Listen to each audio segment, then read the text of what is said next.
പുതിയ വീഡിയോയിലോട്ട് സ്വാഗതം. അപ്പോൾ ഇന്നത്തെ വീഡിയോയിൽ നമ്മൾ ഡിസ്കസ് ചെയ്യാൻ പോകുന്നത് പറയുമ്പോഴത്തേക്ക് BSc നഴ്സിംഗ് റിലേറ്റഡ് ആയിട്ടുള്ള കുറച്ച് കാര്യങ്ങളാണ്. അപ്പോൾ കുറേ പേര് എന്നോട് ചോദിച്ചിട്ടുണ്ടായിരുന്നു സ്പോട്ട് അലോട്ട്മെന്റിനെ പറ്റിയിട്ടൊക്കെ കുറച്ച് ഡീറ്റെയിൽഡ് ആയിട്ട് കാര്യങ്ങൾ പറയാമെന്നുള്ളത്. അപ്പം ഇന്നത്തെ വീഡിയോ നമ്മളതാണ് കേട്ടോ ഡിസ്കസ് ചെയ്യാൻ പോകുന്നത്. ഒപ്പം തന്നെ നമ്മൾ സ്പെഷ്യൽ അലോട്ട്മെന്റിനെ പറ്റിയിട്ട് കൂടെ പറയുന്നുണ്ട്. അപ്പം നമ്മുടെ ചാനൽ ഇതുവരെ സബ്സ്ക്രൈബ് ചെയ്യാത്തവരുണ്ടെങ്കിൽ സബ്സ്ക്രൈബ് ചെയ്തൊന്ന് സപ്പോർട്ട് ചെയ്യുക. വീഡിയോ ഇഷ്ടമായാലും ലൈക്ക് ചെയ്യാനോടെ ശ്രമിക്കുക. അപ്പോൾ നമുക്ക് നമ്മുടെ വീഡിയോയിലോട്ട് പോവാം.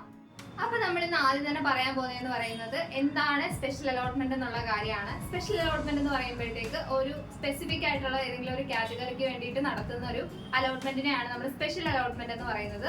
ഫോർ എക്സാമ്പിൾ പറഞ്ഞു കഴിഞ്ഞാൽ special allotment for SC students അല്ലെ SC കാറ്റഗറി എന്ന് പറഞ്ഞു കഴിഞ്ഞാൽ SC കാറ്റഗറിയിൽ പെടുന്ന സ്റ്റുഡൻസിന് മാത്രമേ ആ ഒരു അലോട്ട്മെന്റിൽ പങ്കെടുക്കാനായിട്ട് പറ്റത്തുള്ളൂ.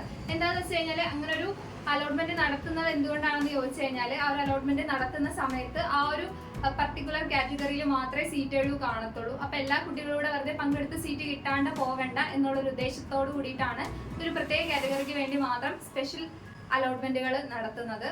അതുപോലെ തന്നെ ഇപ്പം special allotment for SC and ST category students എന്ന് പറയുമ്പോൾ SC സ്റ്റുഡൻസിനും ST കാറ്റഗറിയിൽ വരുന്ന സ്റ്റുഡൻസിനും രണ്ടുപേർക്കും പങ്കെടുക്കാം. അതുപോലെ തന്നെ special allotment for EWS students എന്ന് പറയുമ്പോൾ EWS കാറ്റഗറിയിൽ പെടുന്നവർക്ക് പങ്കെടുക്കാം. അതാണ് ഇതിന്റെ ഒരു രീതി എന്ന് പറയുന്നത്. കഴിഞ്ഞ തവണ എന്തോ 6ാമത്തെ അലോട്ട്മെന്റ് ഒക്കെ തന്നെ സ്പെഷ്യൽ അലോട്ട്മെന്റ് ആയിരുന്നു for SC and ST students എന്ന് പറയുന്നത്. അപ്പോൾ ഇടയ്ക്കിടയ്ക്ക് ഇങ്ങനെ അലോട്ട്മെന്റ് നടത്താറുണ്ട്. അപ്പോൾ അത് ശ്രദ്ധിച്ചിരിക്കാനായിട്ട് ശ്രമിക്കുക. അപ്പോൾ ഇതാണ് സ്പെഷ്യൽ അലോട്ട്മെന്റിനെ പറ്റിയിട്ട് നമ്മളൊന്ന് ചുരുക്കി പറഞ്ഞാലുള്ളത്. അടുത്തതായിട്ട് കുറെ പേര് ചോദിക്കുന്നുണ്ടായിരുന്നു കഴിഞ്ഞ തവണ എത്ര അലോട്ട്മെന്റ് ഉണ്ടായിരുന്നു എന്നുള്ളത്. കഴിഞ്ഞ തവണ ഏകദേശം ഒരു 18 അലോട്ട്മെന്റുകൾ ഉണ്ടായിരുന്നു. 18ാമത്തെ അലോട്ട്മെന്റ് എന്നൊക്കെ പറയുന്നത് സ്പോട്ട് അലോട്ട്മെന്റ് ആയിരുന്നു. ഏകദേശം ക്ലാസ് തുടങ്ങി 20 ദിവസം കഴിഞ്ഞിട്ട് നടന്ന ഒരു അലോട്ട്മെന്റ് ആണ് 18ാമത്തെ അലോട്ട്മെന്റ്. ഏകദേശം നവംബർ 18, 20 ആ ഒരു തീയതിയിൽ മറ്റോ ആയിരുന്നു ആ ഒരു അലോട്ട്മെന്റ് നടന്നത്. അപ്പം കഴിഞ്ഞ തവണ ഏതൊക്കെ ദിവസങ്ങളിൽ ഏതൊക്കെ മാസത്തിൽ ആണ് അലോട്ട്മെന്റ് നടന്നതെന്നുള്ളതിന്റെ ഒരു ചെറിയൊരു സ്ക്രീൻഷോട്ട് ഞാൻ ഈ വീഡിയോയുടെ ലാസ്റ്റ് കൊടുത്തേക്കാം. എത്ര അലോട്ട്മെന്റ് ഉണ്ടായിരുന്നു എന്നുള്ളതൊക്കെ ഒരു ഡീറ്റെയിൽസ്. അപ്പോൾ അടുത്തതായിട്ട് നമ്മൾ നോക്കുന്നത് സ്പോട്ട് അലോട്ട്മെന്റിനെ പറ്റിയിട്ടാണ്. സ്പോട്ട് അലോട്ട്മെന്റ് എന്ന് പറഞ്ഞു കഴിഞ്ഞാൽ നമ്മൾ ഓൺലൈൻ വഴി നമ്മളായിട്ട് പങ്കെടുക്കുന്ന ഒരു അലോട്ട്മെന്റ് അല്ല സ്പോട്ട് അലോട്ട്മെന്റ് എന്ന് പറയുന്നത്. LBSകാർ ഇന്ന ദിവസം ഒരു സ്പോട്ട് അലോട്ട്മെന്റ് ഉണ്ടെന്ന് ഓൾറെഡി തന്നെ അവരുടെ നോട്ടിഫിക്കേഷനിൽ പറയും. അതനുസരിച്ച് അവർ കുറച്ച് LBS സെന്ററുകളും പബ്ലിഷ് ചെയ്യും. അപ്പോൾ ആ ഒരു LBS സെന്ററിൽ നമ്മുടെ വീടിന്റെ അടുത്ത് ഏതാണോ ഏറ്റവും കൂടുതൽ പോകാൻ എളുപ്പം ആ ഒരു LBS സെന്ററിൽ നമ്മൾ പോയിട്ട് എന്ത് ചെയ്യുക, അവർ ചോദിക്കുന്ന ഡീറ്റെയിൽസ് ഒക്കെ നമ്മളൊരു ഫില്ല് ചെയ്യാനൊരു പേപ്പർ തരും. അതിനകത്ത് നമ്മൾ ഫില്ല് ചെയ്ത് കൊടുക്കുക. നമ്മുടെ ആപ്ലിക്കേഷൻ നമ്പർ, നമ്മുടെ റാങ്ക് ഡീറ്റെയിൽസ്, നമ്മുടെ EWS, നമ്മുടെ നെയിം, അങ്ങനത്തെ ഡീറ്റെയിൽസ് ഒക്കെ ചോദിക്കുക. അപ്പോൾ അതെല്ലാം നമ്മൾ ഫില്ല് ചെയ്ത് കൊടുക്കുക. ഫില്ല് ചെയ്ത് കൊടുത്തിട്ട് നമ്മൾ പുറത്ത് വെയിറ്റ് ചെയ്യുക. കഴിഞ്ഞ തവണ ഞാൻ പോയ സമയത്ത് ഞാൻ ഏകദേശം ഒരു 14ാമത്തെ സ്പോട്ട് അലോട്ട്മെന്റിലാണ് ആദ്യമായിട്ടും അവസാനമായിട്ടും പോയിട്ടുണ്ടായിരുന്നത്. ഒരു സ്പോട്ട് അലോട്ട്മെന്റിൽ ഞാൻ പങ്കെടുത്തിട്ടുള്ളൂ. അപ്പോൾ എൻ്റെ വീട് കൊല്ലത്തായതുകൊണ്ട് തന്നെ കൊല്ലം ജില്ലയിൽ ഉണ്ടായിരുന്ന ഒരു LBS സെന്ററിലാണ്, ഇവിടെ ശാസ്താംകോട്ടയിലായിരുന്നു. അവിടെയാണ് ഞാൻ പോയി പങ്കെടുത്തിട്ടുണ്ടായിരുന്നത്. അപ്പം ചെന്ന സമയത്ത് ഒരുപാട് കുട്ടികളുണ്ടായിരുന്നു. അപ്പോൾ എല്ലാവരും ഇത് ഫില്ല് ചെയ്ത് കൊടുക്കണം. അപ്പം തന്നെ നമ്മൾ NOC മേടിച്ചുകൊണ്ട് വരണമെന്ന് LBS സൈറ്റിൽ ഓൾറെഡി പറഞ്ഞിട്ടുണ്ടായിരുന്നു. അപ്പം ഞാൻ മുന്നേ പഠിച്ച കോളേജിൽ നിന്ന് NOC കൂടെ മേടിച്ചിട്ടാണ് അലോട്ട്മെന്റിൽ പങ്കെടുക്കാനായിട്ട് വന്നത്. അപ്പോൾ വരുന്ന സമയത്ത് നമ്മൾ ഇത്രയും ഫില്ല് ചെയ്ത് കൊടുത്തിട്ട് പുറത്ത് വെയിറ്റ് ചെയ്യുക. എല്ലാ കുട്ടികളും ഇത് ഫില്ല് ചെയ്ത് കൊടുക്കണം. ബാക്കിയൊക്കെ എന്ന് പറയുന്നത് നമ്മളായിട്ട് നമ്മുടെ ഫോണിലൂടെ ലാപ്ടോപ്പിലൂടെ പങ്കെടുക്കുന്നില്ല എന്നേ ഉള്ളൂ. പക്ഷെ അവർ നമ്മുടെ ഡീറ്റെയിൽസ് എല്ലാം ആ ഒരു കമ്പ്യൂട്ടറിലൂടെ എന്ത് ചെയ്യും, സൈറ്റിലോട്ട് അപ്ലോഡ് ചെയ്യും. അപ്പോൾ അപ്ലോഡ് ചെയ്തിട്ട് ഒരു ഉച്ച സമയമൊക്കെ ആകുമ്പോഴത്തേക്ക് നമ്മുടെ ഒരു ഡീറ്റെയിൽസ് വരും. എന്ന് പറയുമ്പോൾ നമുക്ക് കേരളത്തിൽ അന്നേ ദിവസം സ്പോട്ടിൽ കേരളം മൊത്തത്തിൽ പങ്കെടുത്ത കുട്ടികളിൽ നമുക്ക് എത്രാമത്തെ റാങ്കാണ് കേരളത്തിലുള്ളത്, ഒപ്പം തന്നെ നമുക്ക് എത്രാമത്തെ റാങ്കാണ് നമ്മുടെ അതാത് ജില്ലയിലുള്ളത് എന്നുള്ളൊരു റാങ്ക് ലിസ്റ്റ് വരും.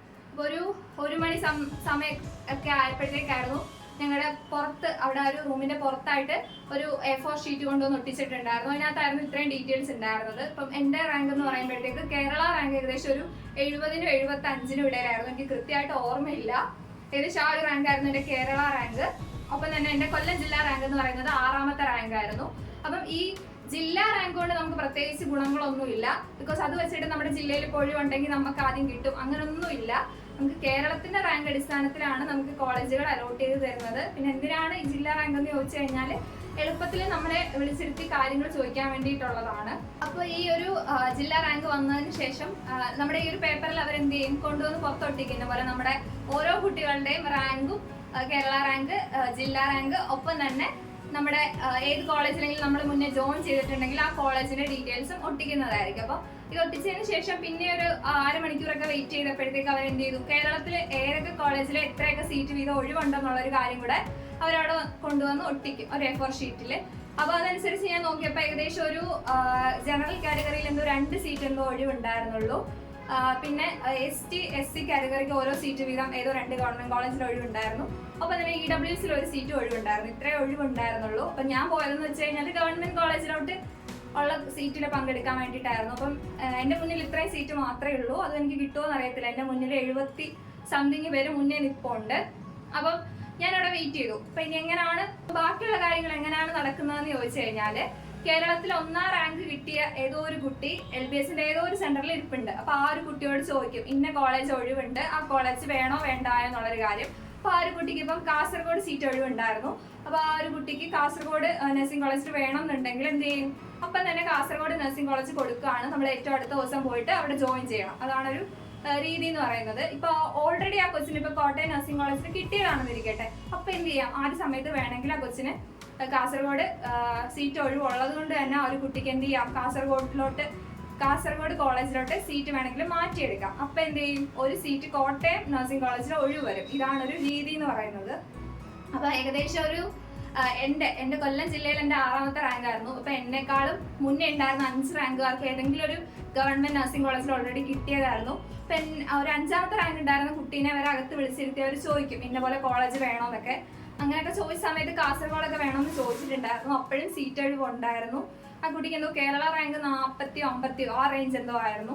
പക്ഷെ നിർഭാഗ്യവശാൽ അവർ എന്നെയും പിടിച്ച് അകത്ത് ഇരുത്തിയിട്ടുണ്ടായിരുന്നു. പക്ഷെ ഇരുത്തിയെന്ന് വെച്ചിട്ട് നമുക്ക് സീറ്റൊന്നും കിട്ടത്തില്ല. കേരളത്തിൽ ഒരുപോലെ ചോദിച്ചു വരുന്നൊരു കാര്യമാണ്. അപ്പം എന്നെക്കാളും മുന്നിലുള്ള ഏതെങ്കിലും ഒരു കുട്ടിക്ക് ഇന്ന സീറ്റ് വേണമെന്ന് പറഞ്ഞു കഴിഞ്ഞാൽ ആ കുട്ടിക്ക് അവിടെ കൊടുത്തു, അതോടെ തീർന്നു. അതാണ് സംഭവം. അപ്പം എന്നെ അകത്ത് പിടിച്ച് ഇരുത്തി എന്നുള്ളതേ ഉള്ളൂ. എനിക്ക് ശരിക്കും കിട്ടിയില്ല. എന്നോട് ചോദിച്ചതനുസരിച്ച് അവർ പ്രൈവറ്റ് വേണമെന്ന് ചോദിച്ചിട്ടുണ്ടായിരുന്നു. അപ്പം എനിക്ക് വേണ്ട, എനിക്ക് ഓൾറെഡി 4th അലോട്ട്മെന്റ് തന്നെ ഞാനിപ്പോൾ പഠിക്കുന്ന കോളേജിൽ കിട്ടിയതാണ്. അപ്പം ഞാനത് വേണ്ടെന്ന് വെച്ചിട്ട് പോയിട്ടുണ്ടായിരുന്നു. അപ്പം ഏകദേശം പ്രൈവറ്റ് കോളേജിലൊരു 40-50 സീറ്റോളം ഒഴിവുണ്ടായിരുന്നു കേരളത്തിൽ മൊത്തത്തിൽ. അപ്പം ഏതൊക്കെ കോളേജിൽ എത്ര സീറ്റ് ഉണ്ടെന്നും ഏത് കാറ്റഗറിക്കാണ് ആ സീറ്റൊക്കെ ഉള്ളതെന്നുള്ളതെല്ലാം ഡീറ്റെയിൽഡ് ആയിട്ട് അവിടെ പുറത്തൊട്ടിച്ച് വെച്ചിട്ടുണ്ട്. അപ്പം എൻ്റെ ഫ്രണ്ട്സ് ഒക്കെ ഉണ്ടായിരുന്നു കേട്ടോ അവിടെ. അന്നേ ദിവസം അതേ LBS സെന്ററിൽ പങ്കെടുക്കാനായിട്ട് അവരൊക്കെ പറയുന്ന കേട്ടായിരുന്നു. രാത്രി ഏകദേശം 12 മണി വരെയും 1 മണി വരെയൊക്കെ അലോട്ട്മെന്റ് നീണ്ടു പോയിട്ടുണ്ടായിരുന്നു. അപ്പം അതിനകത്ത് കിട്ടിയവരും ഉണ്ട് കേട്ടോ. അപ്പം നിങ്ങളോട് എനിക്ക് പറയാനുള്ളതെന്ന് വെച്ച് കഴിഞ്ഞാൽ, സ്പോട്ട് അലോട്ട്മെന്റിലൊക്കെ പോയിട്ടൊന്ന് വെയിറ്റ് ചെയ്ത് എഫേർട്ട് ഇട്ട് കഴിഞ്ഞാൽ നമുക്ക് ലക്ക് ഉണ്ടെന്നുണ്ടെങ്കിൽ ലാസ്റ്റ് കിട്ടും. അപ്പം എൻ്റെ ഫ്രണ്ട്സിനൊക്കെ അങ്ങനെ കിട്ടിയിട്ടുണ്ട്. ഞാനപ്പോൾ വീഡിയോയിൽ പറഞ്ഞ പോലെയുള്ള കഴിഞ്ഞ ഇയറിലെ 2023 ഫൈനലൈസ്ഡ് അഡ്മിഷൻ ഡീറ്റെയിൽസ് ആണ് കേട്ടോ. അപ്പോൾ ഇത് ഞാൻ എൻ്റെ കോളേജിലെ സ്ക്രീൻഷോട്ട് എടുത്തിട്ടിട്ടുണ്ടായിരുന്നു. അതിൽ നിന്ന് ഞാൻ ഏറ്റവും ലാസ്റ്റത്തെ ക്രോപ്പ് ചെയ്തെടുത്തതാണ്. അപ്പം ഇതാണ് കേട്ടോ ഏതൊക്കെ അലോട്ട്മെൻറ്റിൽ ഏതൊക്കെ ദിവസങ്ങളാണ് നടന്നതെന്നുള്ളതിൻ്റെ ഒരു കംപ്ലീറ്റ് ഡീറ്റെയിൽസ് ആണ്. അപ്പോൾ കുറച്ച് പേര് എന്നോട് ചോദിച്ചിട്ടുണ്ടായിരുന്നു എത്ര നാളെടുക്കും ഈ ഒരു അലോട്ട്മെൻ്റ് ഒക്കെ കഴിഞ്ഞെന്ന് വരാമെന്ന്. അപ്പോൾ ഈ ഒരു ഫോട്ടോ നോക്കുമ്പോഴത്തേക്ക് അത്യാവശ്യം എല്ലാവർക്കും മനസ്സിലാവുന്നുണ്ടായിരിക്കും. കുറച്ച് ഡിലേ ഒക്കെ ഉണ്ടായിരുന്നു കഴിഞ്ഞ ഇയറൊക്കെ.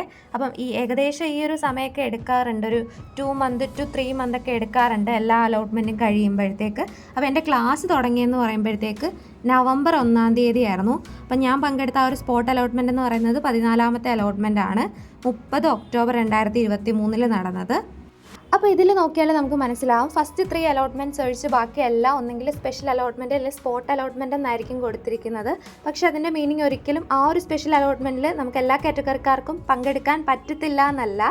ഇതിലിപ്പോൾ അവർ ഡീറ്റെയിൽഡ് ആയിട്ട് സ്പെഷ്യൽ അലോട്ട്മെൻറ്റിനെ കൊടുത്തിട്ടില്ല. പക്ഷേ ഓരോ അലോട്ട്മെൻറ്റും LBSകാർ വിളിക്കുന്ന സമയത്ത് കൃത്യമായിട്ട് കൊടുക്കും. LBS allotment for SC and ST students, അല്ലെങ്കിൽ special allotment for EWS students. അഥവാ അങ്ങനെയൊന്നും എടുത്തു പറഞ്ഞിട്ടില്ല എന്നുണ്ടെങ്കിൽ എല്ലാവർക്കും പങ്കെടുക്കാൻ പറ്റും. പിന്നെ പ്രധാനമായിട്ട് ശ്രദ്ധിക്കേണ്ടതെന്ന് പറയുന്നത് ഇതിൽ സ്പെഷ്യൽ അലോട്ട്മെൻ്റ് എന്ന് പ്രത്യേകമായിട്ട് എടുത്തു കൊടുത്തിരിക്കുന്ന കാരണം എന്ന് പറയുമ്പം ഈ ഒരു സ്പെഷ്യൽ അലോട്ട്മെൻറ്റ്സിലെല്ലാം നമുക്ക് കോളേജിൽ നിന്ന് NOC മേടിച്ചിട്ട് മാത്രമേ ആ ഒരു അലോട്ട്മെൻറ്റ് പ്രോസസ്സിൽ പങ്കെടുക്കാൻ പറ്റൂ. ഒരു എക്സാമ്പിൾ പറഞ്ഞു കഴിഞ്ഞാൽ 3rd അലോട്ട്മെൻറ്റിൽ എനിക്കൊരു കോളേജിൽ കിട്ടിയായിരുന്നു.